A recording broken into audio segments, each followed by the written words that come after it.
Bonjour à tous, j'espère que vous allez bien. Aujourd'hui, je reviens pour un point lecture. J'ai 4 romans à vous présenter. Donc, on va commencer tout de suite avec Les Orphelins de Varsovie de Kelly Rimmer. Donc, c'est aux éditions Charleston. Comme vous pouvez le voir sur la couverture, il va être question de la Seconde Guerre mondiale à Varsovie. Donc, on va faire la connaissance de Emilia et de Roman, qui sont tous les deux jeunes adolescents. Chacun vit à l'opposé en fait de la ville. Il y en a un, donc Roman, qui vit dans le ghetto car il est juif. Et il y a Emilia qui, elle, vit avec ses parents adoptifs. Mais personne n'est au courant que c'est ses parents adoptifs pour la protéger. Et donc, on va les suivre tous les deux à travers cette douleur de la guerre et voir un peu comment ils arrivent à s'en sortir. Alors, bien évidemment, Roman, lui, doit se débrouiller par lui-même. Il a des parents, mais voilà, c'est chacun pour soi dans le ghetto. Emilia, elle, ne se rend pas forcément compte de tout parce que elle a à manger à table, elle a un bel appartement, tout va bien. Mais bien évidemment, du jour au lendemain, tout va s'accélérer pour eux deux et ils vont se retrouver confrontés à des choses horribles.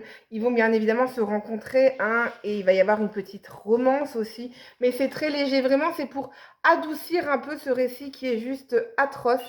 Voilà, il faut avoir le cœur bien accroché. Moi, j'étais remplie d'émotions. Je lis rarement ce genre de lecture parce que ça me bouleverse tellement. Enfin, de me dire que ça a vraiment existé, que c'est pas une dystopie. Enfin, voilà, c'est juste horrible. Et donc, voilà, pour moi, c'est quelque chose qui est assez compliqué. Mais c'est vrai que, encore une fois, j'ai apprécié cette lecture. C'était sans jugement, c'était, voilà, c'était pas tout était rose, tout était blanc. Voilà, il y avait un peu de tout, tout était vraiment bien tracé, bien mis en lumière. C'était beau, enfin beau. L'histoire d'amour était belle. Après, le récit en lui-même n'était pas forcément très beau au vu des atrocités. Mais voilà, c'est une lecture que j'ai appréciée mais que je ne relirai pas de sitôt car vraiment ça prend vraiment aux tripes. Donc là, on part avec Une folle envie de liberté de Tony Béard, qui fait partie de la saga des Grands Boulevards. Donc on va faire la connaissance de Alice Lambert, qui est la mère du jeune homme qu'on a découvert dans le tome 1. Et il s'avère que Alice Lambert va quitter son mari et elle va aller vivre chez son père, donc là où sa sœur et son fils étaient venus vivre quelque temps avant. Son père, lui, va décider de s'installer avec sa copine en Amérique et elle aura l'appartement pour elle toute seule pendant quelque temps. Mais elle va se sentir très seule, elle va avoir beaucoup de mal à le vivre, à vivre cette solitude.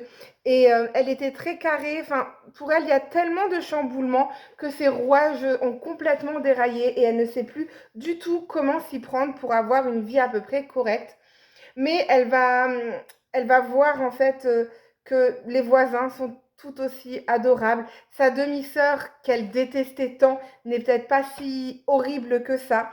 Et puis, elle va surtout se rendre compte que les blessures du passé ne se sont jamais refermées et que ça joue beaucoup sur son présent et sur la façon dont elle est. Et elle va donc décider elle va essayer.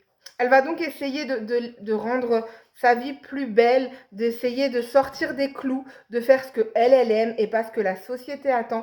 J'ai trouvé que c'était vraiment bien fait, c'était beau. Elle avait voilà envie de liberté et c'était quelque chose qui était bien mis en lumière. Bien évidemment, encore une fois, les romans de Tony Béard sont jamais avec, il n'y a jamais de jugement. C'est toujours plein de légèreté, mais avec une très belle histoire, une très belle morale. Et moi, c'est un roman que j'ai beaucoup, beaucoup aimé. Et clairement, je vous le conseille énormément. Je pense que vous ne serez pas déçus. Ensuite, j'ai lu ce roman Et viva la vida de Sophie Jomain lors de mes vacances au mois de juillet. Donc là, je vous tourne la vidéo, on est début octobre, vous la verrez certainement fin octobre, mais je m'en souviens comme si c'était hier car c'est une histoire qui m'a réellement touchée. Je me suis sentie tellement proche de cette histoire que voilà, c'est un petit coup de cœur pour moi. Donc on va faire la connaissance de Marnie qui s'interdit tout. Tout pour être heureuse parce qu'elle est en surpoids. Elle n'est pas obèse comme moi, elle est juste en surpoids. Mais bien évidemment, la société nous dit qu'il faut être droite, filiforme, blablabla. Bla, bla, bla. Et donc, elle va très mal le vivre. Elle va jamais mettre de t-shirt à manches courts, jamais en maillot de bain, jamais de pantalon court. Enfin, voilà, rester toujours habillée large, en fait, comme moi. Et elle le vit très mal. Son conjoint a aussi du mal à vivre tout ça parce que lui, il aimerait peut-être un peu plus vivre certaines choses. Et un jour, elle va faire partie d'un groupe de parole sur les personnes qui sont mal dans leur peau et qui sont obèses. Et elle va rencontrer, alors je ne sais plus son prénom, mais je vais vous le dire tout de suite, Fran, qui elle est une femme obèse, obèse morbide, mais qui clairement ne s'interdit rien. Elle veut se trimballer en mini-short, elle va pas se gêner, elle va mettre des débardeurs et elle va pétiller, elle va être vraiment heureuse et elle va décider en fait d'inviter Marnie à une semaine de vacances et pour qu'elle lâche prise complètement. Donc Marnie au début va se rendre compte que ça va pas être possible pour elle. Elle est trop exubérante, mais au fil, au fur et à mesure, elle va se rendre compte que sa vie est vraiment en train de se dégringoler, car elle s'interdit trop de choses. Et poussée par son conjoint, elle va décider de partir cette semaine en vacances. Donc on va faire un petit road trip dans le nord de la France avec le Mont Saint-Michel, machin et tout. C'était super sympa. Et en plus de ça, on va suivre ces deux femmes qui vont se lier d'amitié. Il faut savoir que dans ce roman, il y a certaines choses, certains passages en fait, où par exemple, vous voyez, c'est écrit un peu en italique. On sait que la personne n'est pas forcément française parce qu'on appelle ça, parce qu'elle s'appelle par exemple Paquita, mais on ne sait pas en fait de qui il est question. Et on se rend compte que cette personne a énormément souffert dans sa vie et que voilà, c'était une vie horrible. Et voilà, il va y avoir plein de choses. Je m'attendais absolument pas à cette fin. J'ai été bouleversée de chez bouleversée. Mais voilà, c'était beau, c'était touchant, c'était drôle. Alors drôle, je me suis éclatée vraiment. J'ai rigolé à certains moments. Et surtout, ça m'a fait du bien. Parce que, par exemple, pour la petite anecdote, j'étais en train de lire ce roman sur mon transat à la piscine. Et c'était l'heure de midi, donc les jeux apéro dans les campings. Et moi, il était hors de question que je participe à quoi que ce soit. Et mon fils est venu me dire: «Ah maman, je vais aller jouer aux fléchettes, ça te dit de venir?» Et je lui dis: «Allez, on y va». Et il m'a regardé en me disant: «Mais qu'est-ce qu'elle fait? Elle participe jamais à rien». Et je me suis dit: «Oui, je vais quand même pas non plus m'empêcher de passer des bonnes vacances à cause de mon corps». Alors bien évidemment, il y a d'autres choses que j'ai pas faites. Il y avait une course de toboggan. Je vous avoue que j'ai hésité très, très longtemps, parce que j'avais envie de la faire, mais non, ça a pas marché. Mais ça a quand même marché pour certaines petites choses et donc c'est vraiment un roman drôle, émouvant, qui fait du bien et qui nous montre à quel point des fois la grossophobie est juste atroce pour les gens qui la vivent. Donc voilà. Ensuite, j'ai lu ce roman qui est La fabuleuse laverie de Marigold de Yoon Jung-geun. Pour être sincère, c'est un roman que j'ai moyennement aimé. Donc on est sur une petite colline donc de Marigold, vous l'aurez compris. Et en fait, il y a une laverie qui est un peu en décrépitude, un décrépit, du creux, bref.